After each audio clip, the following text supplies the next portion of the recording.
ओम शांति। ओम सभी शांति। भाई बंधुओं को महाकुंभ स्नान की हार्दिक हार्दिक बधाइयाँ, मकर संक्रांति की भी हार्दिक हार्दिक शुभकामनाएं। शुभकामनाएं सभी भाई बंधु। भाई जी ओम ओम शांति। शांति। मैंने अभी एक वीडियो देखी भाई जी हम्म, यूट्यूब पे। उसमें एक माता बोल रही है कलयुग समाप्त हो चुका है, सतयुग की स्थापना होने वाली है। सतयुग हाँ, मतलब आ ही चुका है कुछ लोगों के पास तो मेरा एक प्रश्न था। बाबा के बच्चे जो ब्रह्मा कुमारी और ब्रह्म कुमार है, वो तो काफी समय से बोल रहे हैं ये बात कि कलयुग खत्म होने वाला है, अंतिम चरण चल लिया है कलयुग का और सतयुग की स्थापना का कार्य चल रहा है। लेकिन लोग मानते नहीं थे उस बात को। आज पूरे संसार के बड़े बड़े महामंडलेश्वर, बड़े बड़े साधु संत और बड़े बड़े विद्वान बोल रहे हैं इस बात को कि कलयुग एंड चल रहा है, बिल्कुल आखिरी समय चल रहा है कलयुग का। और परमात्मा आ चुका है ये तो हमें मालूम है, बाकी और भाई बंधुओं को नहीं मालूम होगा, लेकिन हम रोज बोलते हैं इसी बात को कि परमात्मा आ चुका है, उससे सब कुछ प्राप्त कर लें। और कुंभकर्ण की तरह जो सोते रह जाएंगे वो सोते ही रह जाएंगे और सतयुग की स्थापना हो जाएगी। और जितनी जनसंख्या तो सतयुग में होगी नहीं, वहां पे तो गिने चुने ही लोग होंगे जो सत्य पे चलेंगे, स्वयं परमात्मा को मानेंगे, परमात्मा से सब शक्तियां प्राप्त करेंगे, गुण प्राप्त करेंगे, देवी देवता के स्वरूप बन जाएंगे, वही सतयुग में रह सकेंगे। तो मेरा एक ये प्रश्न बोल लो उसको, या उत्तर बोल दो, कुछ भी जिज्ञासा। चीज बोल दो। मैं सभी से निवेदन करना चाहता हूँ कि महाकुंभ आखिरी कुंभ है ये, तो इसमें सब अच्छे से स्नान करें और अपने पापों का विनाश करें और जो अमृत परमात्मा बांट रहा है वो सब प्राप्त करें। भाई जी कल आपसे बात हुई थी कि भगवान ने बताया है, परमात्मा ने, कि जो संसार रूपी जो खेल चल रहा है इसमें हम आत्माएं शरीर धारण करके अभिनय कर रही हैं। इसमें सत्यता कुछ नहीं है, रियल नहीं है, ये एक ड्रामा है। तो जिस प्रकार से पिक्चर में हीरो हीरोइन और साथ में सहयोगी जो एक्टर होते हैं वो अभिनय करते हैं, उसमें डूब बिल्कुल। तो नहीं जाते हाँ। कि भाई ये सच्ची मान लेते हैं उसको। अभिनय करके 3 घंटे की जो पिक्चर रहती है उसमें अपना पार्ट अदा करके और बाहर हो जाते हैं उससे, उसी में तो फंसे नहीं देते हैं, फिर दूसरी पिक्चर बनाते हैं। बिल्कुल। तो भाई जी ये इसके बारे में थोड़ा विस्तार से बताइए। सृष्टि रूपी जो खेल बनाया परमात्मा ने, इसमें परमात्मा को क्या आनंद आता है इस खेल में, और उसके जो बच्चे हैं, जो आत्माएं हैं शरीर धारण करके जो खेल मतलब अभिनय करती हैं, उनको क्या आनंद आता है ना। और इसमें क्या है, राज क्या है, थोड़ा सा आप विस्तार से बताइए। क्या है भाई जी, परमात्मा ने पहले हमने एक कहानी सुनी थी बचपन में। मतलब देखो कि भगवान बोर हो रहे थे हाँ। एक समय, तो उन्होंने प्रकृति को इकट्ठा किया कि क्या करे जाए। ये सब बच्चे भी जो थे उस समय कुछ वो भी बोर हो रहे थे, तो कुछ ऐसा काम करो जिसमें मतलब बोरियत दूर हो जाए। तो वो एक कहानी बनाई हुई है, उसको बताते थे। परमात्मा ने प्रकृति को बुलाया, प्रकृति के द्वारा रचना करी बच्चों की, और बच्चों को समय दिया कि तुम देवी देवता अच्छे गुण वाले रहोगे, तुम राज करोगे सब पे। तो जो आसुरी गुण वाले थे, जो नेगेटिव वाले, उन्होंने बोला कि नहीं बाबा ऐसा नहीं होगा, ये बच्चे हैं, हम भी आपके बच्चे हैं और ये राज कैसे करेंगे हाँ, इस पूरी सृष्टि पे। इन्हीं का शासन नहीं रहेगा, हमारा भी शासन रहेगा, हमें भी तो सुख सुविधाएं मिलना चाहिए। हाँ किला के परमात्मा बोलते हैं ठीक है किला आपको भी मिलेगा। तो उन्होंने बोला कि नहीं, आधे समय इनका रहेगा और आधा समय हमारा रहेगा। किला गए और आप इसमें बिल्कुल इंटरफेयर नहीं करोगे भाई, ये इनको आधे समय जो कुछ करना है ये कर ले, उसमें भी आप इंटरफेयर नहीं हाँ करोगे और हम जो करेंगे उसमें भी आप इंटरफेयर नहीं हम कुछ करोगे। नहीं बोलेंगे जब तक ये करेंगे आधे समय इनका और आधा समय पूरे इसमें हमारा रहेगा। तो उसमें आप बिल्कुल इंटरफेयर नहीं करोगे, हम कुछ भी करें इनके साथ कुछ भी करें। तो वो आपको दुर्गुण वाली जो एक कहानी चली आई थी वो हमने सुनी कि परमात्मा ने बोर होने की वजह से ये खेल रचा। तो अब ये खेल रचा मतलब नाटक, जिसे आजकल हम देखते हैं ना पिक्चरों में, इसी ड्रामे को बताने के लिए ये पिक्चरें भी बनी हुई है। क्यों बनी हुई है कि जब हम इस जीवन से थोड़ा सा गृह कार्यों में इन सब में बोरियत हो जाती है, तो हम सोचते हैं कि मन को थोड़ा सा फ्रेश करने के लिए, मनोरंजन करने के लिए पिक्चर देखने जाते जो हैं। मन हमारा उदास हो रहा है उसको मनोरंजन के लिए उसके एक मनोरंजन सिनेमा देखने जाए अपन, या कोई नाटक देखने जाए, तो ये प्रक्रियाएं नाटक के रूप में है। अब वो जो नाटक होता है वहां पे, वो नाटक सदाकाल के लिए एक सा नहीं होता है कि वो उसी के अंदर पहुंच गए हैं। तो ये बतलाया गया है कि कुछ जो उस नाटक में किरदार बनते हैं कि हीरो है कुछ, पहले उस पिक्चर सिनेमा में पहले हीरो की एंट्री होती है, हीरो के एंट्री होने के बाद फिर उसमें हीरोइन की एंट्री होती है, हीरोइन की एंट्री होने के बाद फिर उनके बच्चे वगैरह जो बनते हैं, परिवार बनता है, उसकी एंट्री होती है, साथी सहयोगी, फिर साथी सहयोगी की एंट्री होती है, फिर उसके बाद में जब इंटरवल हो जाता है फिर विलेन आता है, विलेन की एंट्री होती है, विलेन की एंट्री होती है, मतलब अवगुणों की एंट्री होती है। मतलब कहने का मतलब ये है कि जिस कोई भी पिक्चर हो अगर वो सीधी सीधी हो, हाँ, तो उसमें आनंद ही नहीं आएगा। जब तक उसमें विलेन नहीं हो, कुछ मारधाड़ नहीं हो या कुछ परेशानियां नहीं आए, तो उसमें मजा कैसे आएगा? फिर वो हीरो कैसे कहलाएगा? वो इतना आधी पिक्चर बन जाती है, आधी पिक्चर में आदमी देखता रहता है, देखते देखते देखते सोचता है यार इसमें कुछ है ही नहीं, क्या है, मतलब ये हीरो तो सुखी सुखी जीवन जी रहा है, इसने परिवार भी बना लिया, सब कुछ बना लिया, और उसके बाद में ये तो अच्छे से दे रहा है। फिर विलेन की एंट्री होती है, फिर वो उनके बीच में इंटरफेयर करता है, उनको दुख देता है, तकलीफ देता है, और तकलीफ देता है तो फिर उसमें वहां लड़ाई झगड़े भी होते हैं, सब चीज होते हैं। तो यही जो परिस्थितियां उसमें ऐसी ऐसी बनती हैं कि हीरो परेशान हो जाता है, हीरोइन परेशान हो जाती है, और उसके बाद में लेकिन अंत में किडनैप हो जाता है। हाँ, हीरोइन को किडनैप कर लेते हैं, फिर अंत में क्या होता है, लेकिन उनकी होती है, हीरो की और हीरोइन की जीत दिखाते हैं हर पिक्चर में लास्ट समय में। तो इसका मतलब है जब तक आप परेशानियों से जूझोगे नहीं, कठिनाइयों से जूझोगे नहीं, जब तक आपकी जिंदगी में कोई विलेन नहीं आएगा, आप हीरो कैसे कहलाओगे? आप हीरो कहला ही नहीं पाओगे, जीत ही नहीं पाओगे किसी चीज पे, तो हीरो कहाँ से कहलाओगे? बिल्कुल। कोई गृहस्थी में, जैसे यहाँ पे भी दुनिया में भी देखते हैं हम कि एक बड़ा व्यापारी होता है, तो वो बड़ा कैसे बनता है? बहुत संघर्ष करता पहले वो छोटे स्तर से ही खड़ा होता है, वो काफी संघर्ष करता है, रिस्क लेता है, उसके बाद वो बड़ा व्यापारी बनता है। तो यही हमारे नाटक का है वो किरदार है पूरा, ये सृष्टि रूपी जो नाटक है, हाँ, क्या हीरो भी जब ही कहलाओगे आप जब आप उन संघर्षों को झेल लोगे, नहीं उनको सहन करना पड़ेगा आपको।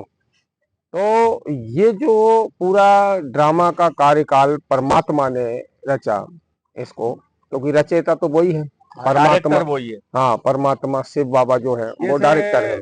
संसार में जो पिक्चरें बनाते हैं उसमें हीरो और हीरोइन, सहयोगी एक्टर, विलेन ये सब दिखते हैं उस पिक्चर में, नहीं दिखाई, लेकिन डायरेक्टर दिखता नहीं है, खाली डायरेक्टर का नाम आता है, है ना? इसी प्रकार से जो परमात्मा ने नाटक बनाया है, इसमें परमात्मा का नाम आता है कि ये पिक्चर किसने बनाई है, शिव बाबा ने, है ना? पर्दे पे पिक्चर पे वो नाम आता है डायरेक्टर का, वो दिखाई नहीं देता है डायरेक्टर, ऐसी परमात्मा भी दिखाई नहीं देता इस पिक्चर में। हाँ, तो परमात्मा गुप्त है, गुप्त रहता है, डायरेक्शन जो देता है उस अनुसार हीरो को और हीरोइन को पार्ट बजाना पड़ता है। बिल्कुल। तो ये जो डायरेक्शन है, इसमें ये नाटक के किरदार जो बनाया गया है, इसके मुख्य जो हीरो हीरोइन पार्टधारी है वो सतयुग में स्थापन होती है, सतयुग से चालू होता है।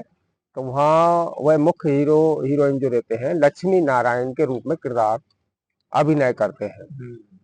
अब जब लक्ष्मी नारायण के रूप में अभिनय करते हैं और उनको बताया जाता है कि आप आत्मा हो, आत्मिक स्थिति में रह करके ये कार्य करना है, आपको शरीर नहीं समझना है।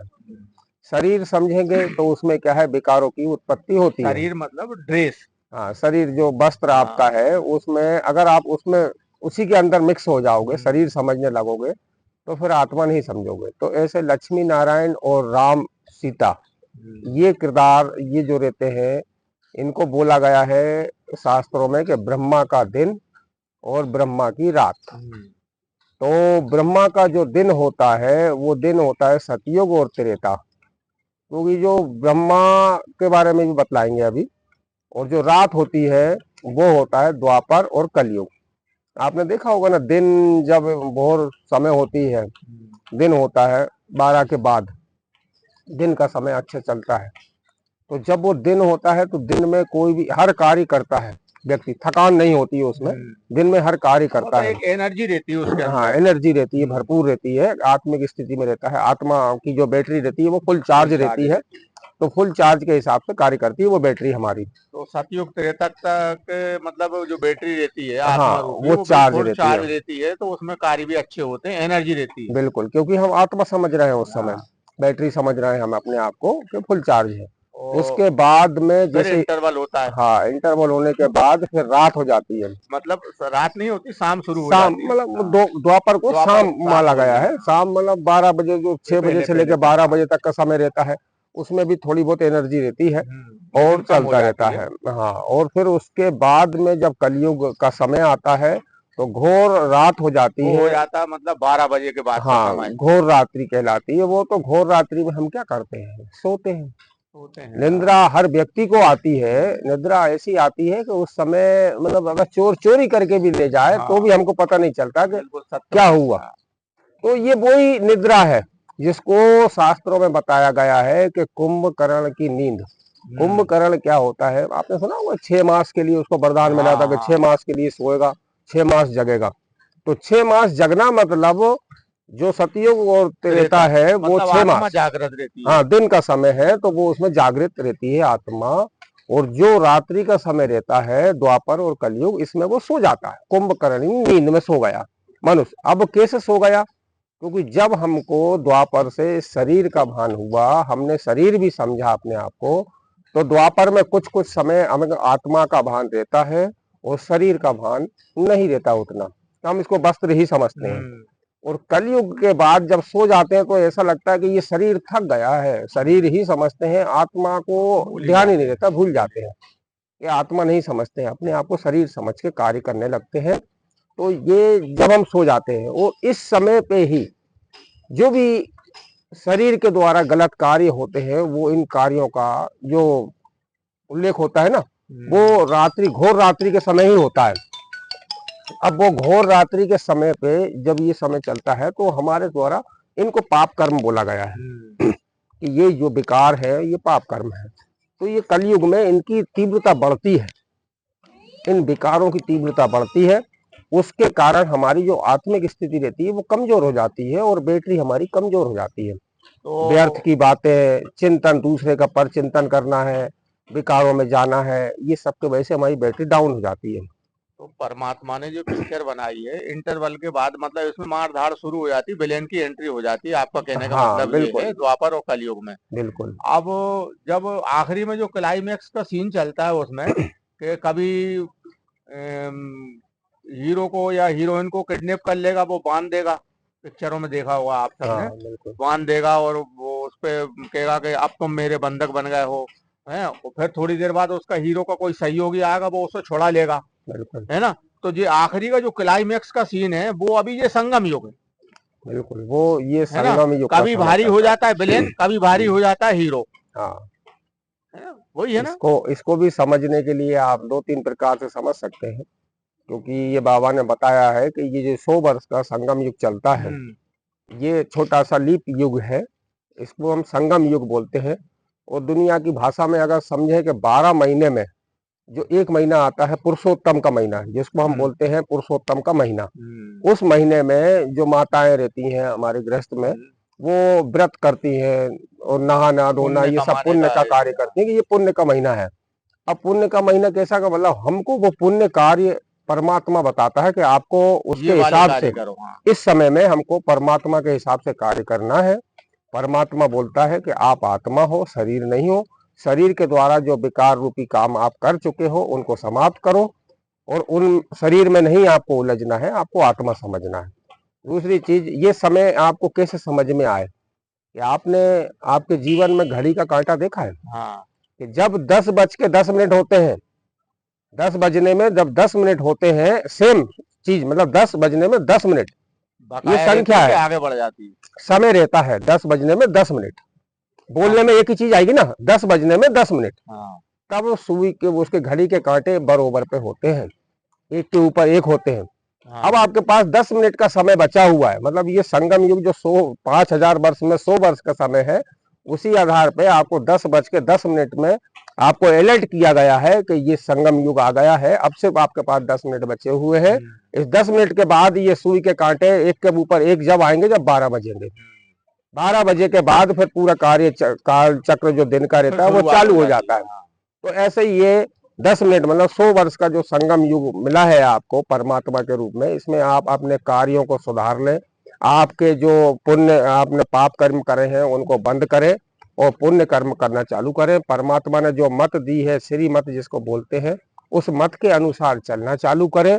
तो इस मत को अगर जानने के लिए तो प्रजापिता ब्रह्मा कुमारी ईश्वरी विश्वविद्यालय में आप जाएंगे, जो बोलते हैं, हाँ, तो वहां पे ये सारी मत आपको परमात्मा की बता दी जाएंगी कि इस